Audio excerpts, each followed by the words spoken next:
Salam alaikum wa rahmatullahi wa barakatuh. Dans cette séance, je vous propose des exercices. Comme vous avez vu dans la miniature, vous avez deux exercices. Dans le premier, on va traiter trois continuités de trois fonctions. Puis, deuxième exercice fait partie d'un devoir surveillé. Donc, voilà, dans chaque cas, étudier la continuité au point x0 de f au point x0. Voilà la première fonction.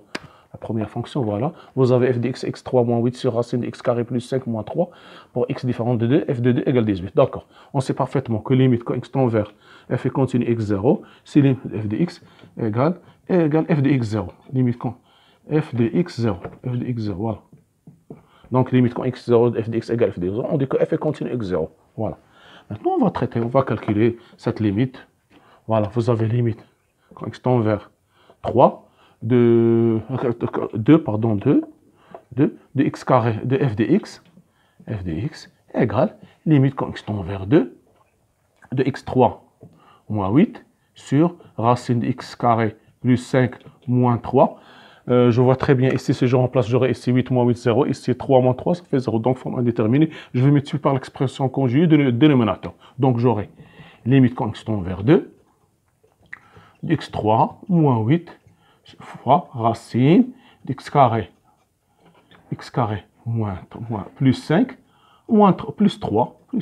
De même, je vais mettre le dénominateur par cela et j'aurai une densité remarquable, c'est-à-dire que x carré plus 5 moins 3 au carré, c'est-à-dire moins 9, forme indéterminée. Parce que ici, je multiplie par l'expression conjuguée pour enlever l'indétermination. Donc, j'aurai racine x carré plus 5 moins 3, facteur de racine x carré plus 5 plus 3. Donc, ce serait a moins b.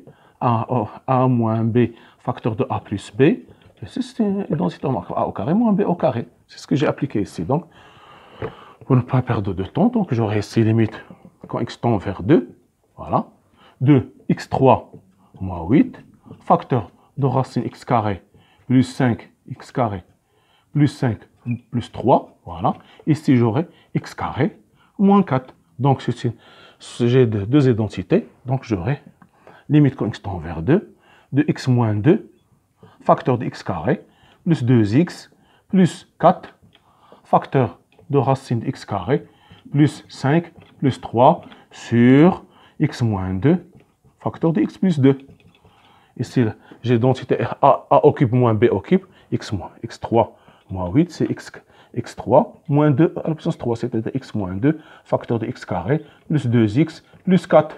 Voilà. Ce que j'ai appliqué ici. Donc, en simplifiant, j'aurai limite quand x tend vers 2, x carré plus 2x plus 4, facteur de x, racine de x carré, plus 5, plus 3, sur x plus 2. Si je remplace, j'aurai ici 4 plus 4 plus 4, ça fait 12.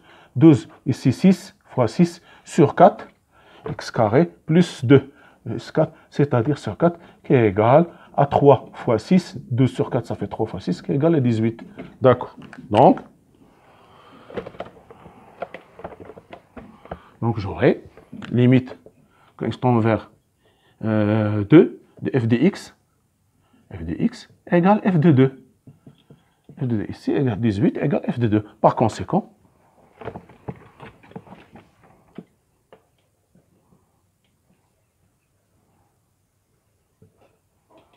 f est continu en 2. Voilà. Maintenant, je passe à la deuxième fonction. J'ai f de x. Deuxièmement, f de x égale x carré moins 9 fois sinus 1 sur 3 moins x, ou bien x moins 3, x moins 3.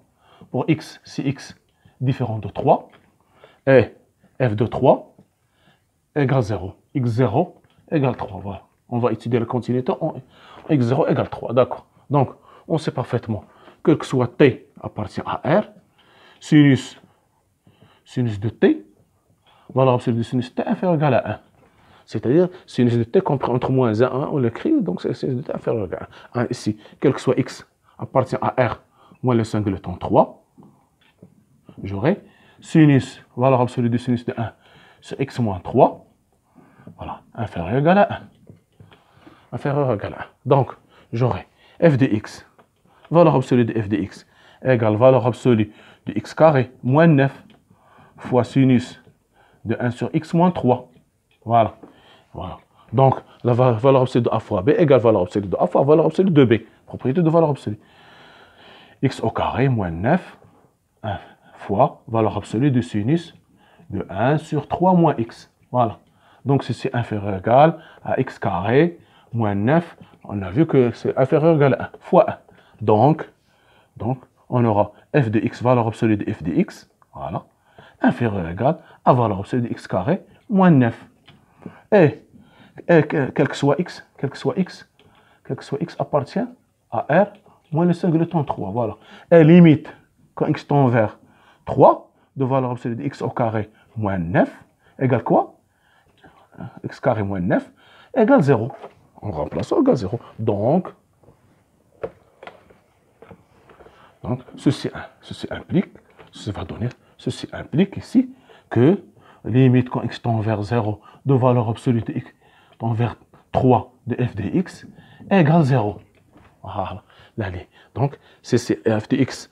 Vous avez valeur absolue de f de x inférieure à valeur absolue de x. Et limite de valeur absolue de x carré moins 9 égale 0. Donc, cette fonction, cette limite, la valeur absolue égale 0. Donc, ce qui implique que limite quand x tend vers 3 de f de x égale 0. Voilà. Donc par conséquent,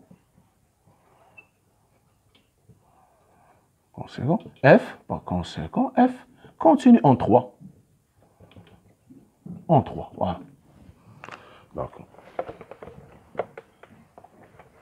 Maintenant, on passe à la troisième limite.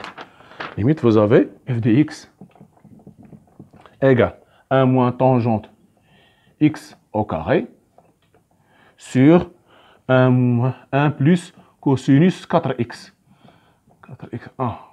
4x. Cosinus 4x pour x, c'est x différent de pi sur 4. Et f de pi sur 4 égale moins 1 demi.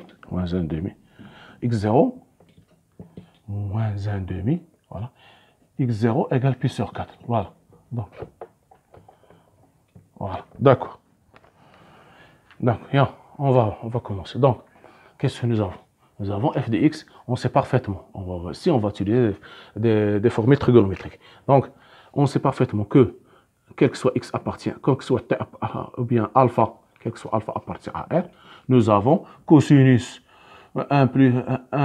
cosinus carré alpha égale 1 plus cosinus 2 alpha sur 2, ce qui implique que cosinus 2 alpha égale 2 cosinus carré alpha. Donc, ici, 1 plus cosinus 4x. Je peux poser 2x égale alpha. Donc, si c'est égal 1 plus cosinus 2 alpha. 1 plus cosinus 2 alpha, exactement, qui est égal à 2 cosinus carré alpha, qui est égal à 2 cosinus carré de 2x, parce que alpha égale 2x. Voilà. D'accord. On a une autre formule. C'est quoi? Le passage de cosinus aux tangentes. On sait parfaitement que cosinus carré, cosinus 2 alpha égale cosinus 2 alpha égale 1 moins tangente carré.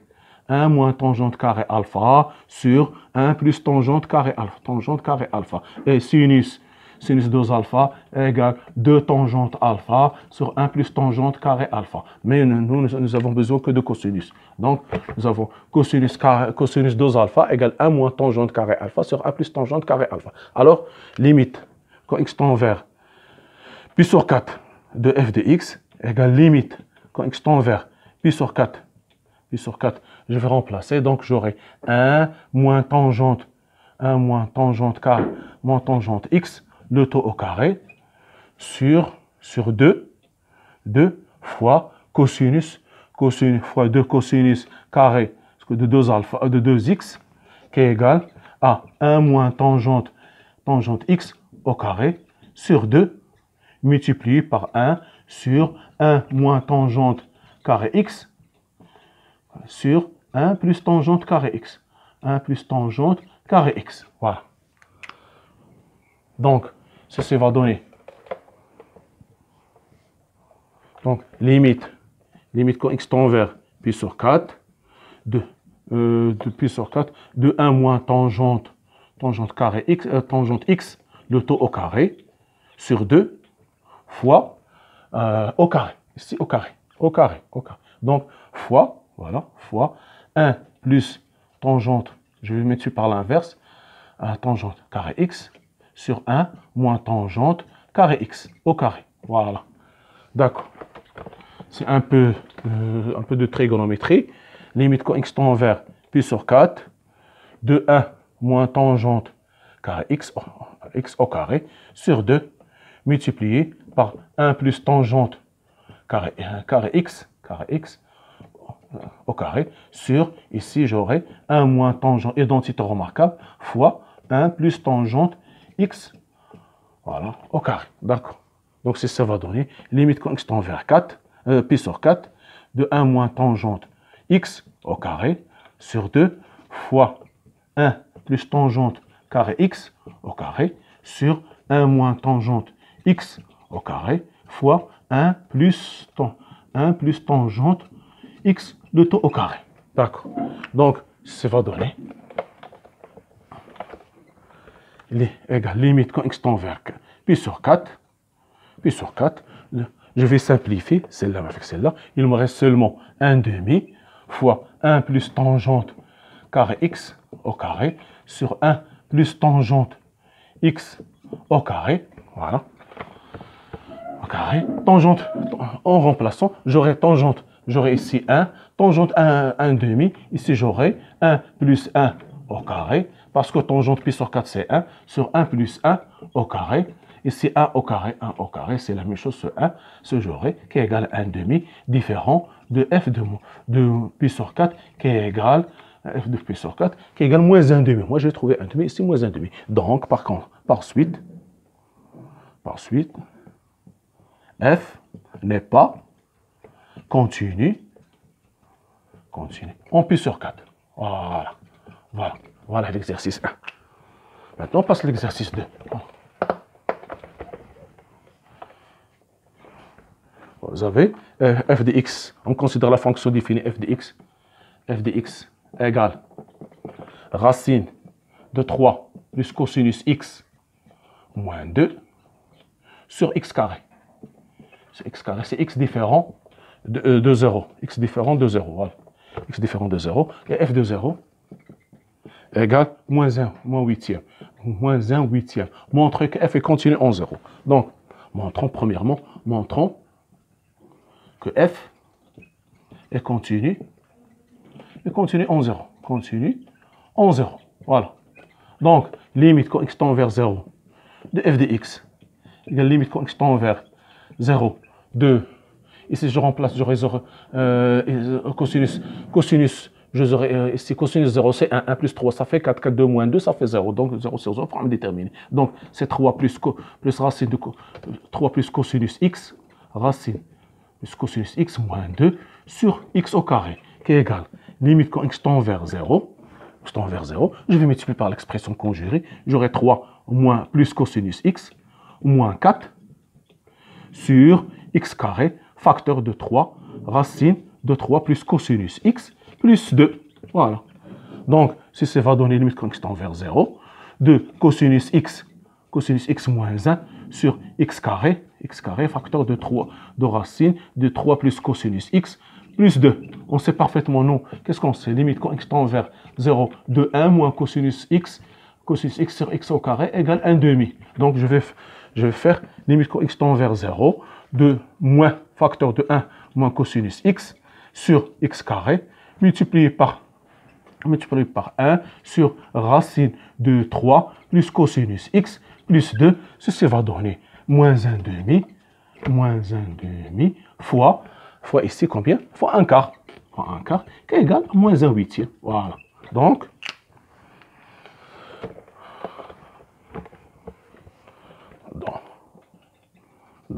limite quand x tend vers 3 de f de x égale f de 0, qui est égal à moins 1 huitième, par conséquent. F est continu en 0. Voilà. Deuxième question.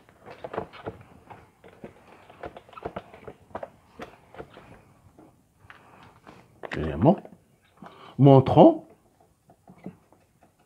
que, quel que soit x appartient à R étoile, nous avons valeur absolue de f de x inférieure égale à 1 sur x au carré. X au carré, voilà, d'accord. D'accord, qu'est-ce qu'on sait? On a, quel que soit x appartient à R, nous avons valeur absolue de cosinus x inférieure égale à 1. C'est équivalent que cosinus x compris entre moins 1 et 1. Entre moins 1 et 1. Donc, si j'ajoute 3, c'est équivalent. J'ajoute 3 ici, j'aurai 2 inférieur égal à 3 plus cosinus x inférieur égal à 4. C'est-à-dire racine de 3 plus cosinus x supérieur égal à racine. La fonction racine est croissante à 2 inférieur égal à 2. Voilà. Donc, voilà l'encadrement, le premier encadrement. Ici, j'ai, regardez bien, racine de x, 3 plus cosinus x. Racine plus cosinus x. Voilà, ici, moins inférieur égal à moins 2. Ceci inférieur égal à racine de 3 plus cosinus x moins 1. Ici, c'est un nombre. Racine de 3 plus cosinus x, c'est un nombre positif. Si je lui retranche moins 2 inférieur à racine, si je lui retranche seulement 1. Celui-ci est inférieur à 1. D'accord? Ici, c'est inférieur égal. Nous avons ici